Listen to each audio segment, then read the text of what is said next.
नमस्कार मंडळी, प्रीताज किचन मध्ये तुम्हा सर्वांचे स्वागत आहे. तर मंडळी, आज आपण सांडग्याची भाजीची रेसिपी बघणार आहोत. आणि जर सांडग्याची रेसिपी तुम्हाला पाहिजे असेल तर मी याच्या अगोदरच आपल्या चॅनलवर पोस्ट केलेली आहे.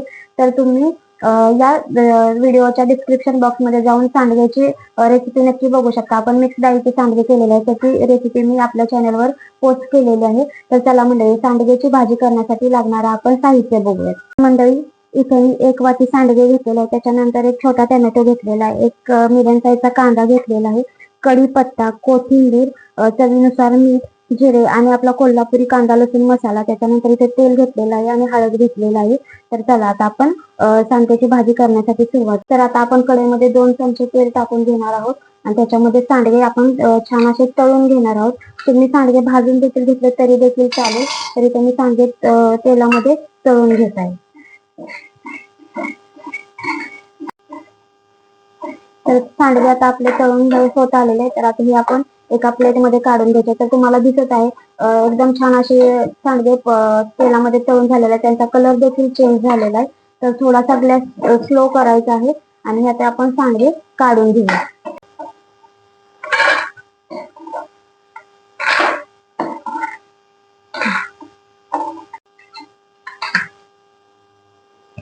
तेलामध्ये आपण भाजी देखील करणार आहोत. तर याच्यामध्ये थोडेसे 1 चमचा जिरे ऍड करायचे आहे. त्याच्यानंतर कढीपत्ता छान तडतडल्यानंतर याच्यामध्ये आपण कांदा ऍड करूयात. कांदा आपल्याला चांगला लाल होईपर्यंत भाजून घ्यायचा आहे. कांद्याचा कलर बदलला पाहिजे. तर आता आपण कांदा भाजून घेऊया.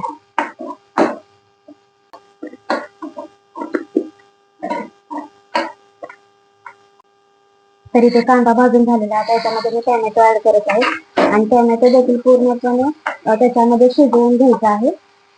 2 मिनिटांमध्ये टोमॅटो शिजून निघतो आणि टोमॅटो शिजल्यानंतर त्याच्यामध्ये आपण मसाले ऍड करणार आहोत. पण पहिल्यांदा टोमॅटो व्यवस्थित शिजवून घ्यायचा आहे, जेणेकरून त्याचा कच्चापणा पूर्णपणे निघून गेला पाहिजे. तर चला आता आपण टोमॅटो शिजवून घेऊया. तर इथं आपला टोमॅटो आणि कांदा व्यवस्थित भाजून झालेला आहे. तर आता आपण याच्यामध्ये हळद ऍड करणार. तर हळद चिमटभर ऍड करायची आहे आणि जो आपला कोल्हापुरी आपण कांदा लसूण मसाला घेतलेला आहे तो 1 चमचा ऍड करायचा आहे. तिखट तुम्ही तुमच्या अंदाजाप्रमाणे ऍड करू शकता.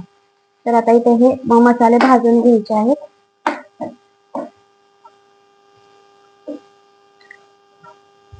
तर जे आपण सांडगे तळून घेतलेले होते ते देखील याच्यामध्ये मिक्स करून घ्यायचे आहेत आणि ते व्यवस्थित असे ह्याच्यामध्ये मसाल्यामध्ये भाजून घ्यायचे आहेत. आणि नंतर याच्यामध्ये पाणी ऍड करायचं आहे. तुम्ही गरम देखील पाणी ऍड करू शकता आणि नॉर्मल पाणी देखील ऍड करू शकता. तर आता याच्यामध्ये आपण पाणी ऍड करू. पाणी मी ओतून घेतलेलं आहे आणि मिक्स करून घेऊ. आणि आता याच्यामध्ये ऍड करायचं आहे चवीनुसार मीठ.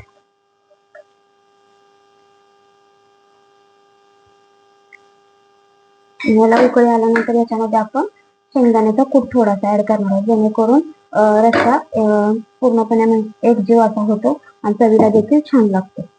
याच्यामध्ये थोडीशी कोथिंबीर ऍड करूयात आणि थोडी परत आपण ऍड करणार आहोत.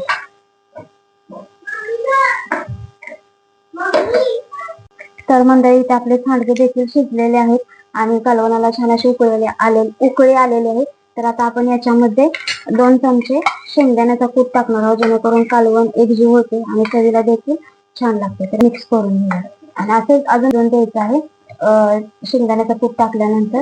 आणि नंतर आपण कालवण तुम्ही चपाती सोबत किंवा भाकरी सोबत खाऊ शकता. तुम्हाला पाहिजे तसं खाऊ शकता. एकदम छान लागतंय. चमचमीत असं सांडग्याचं कालवण आपलं तयार आहे.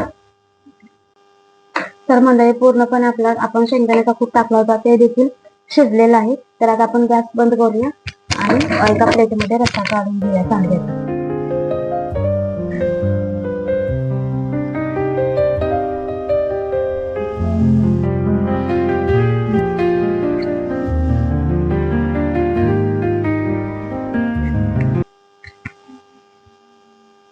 तर मंडळी, आपली मस्त अशी चमचमीत अशी सांडग्याची भाजी तयार झालेली आहे.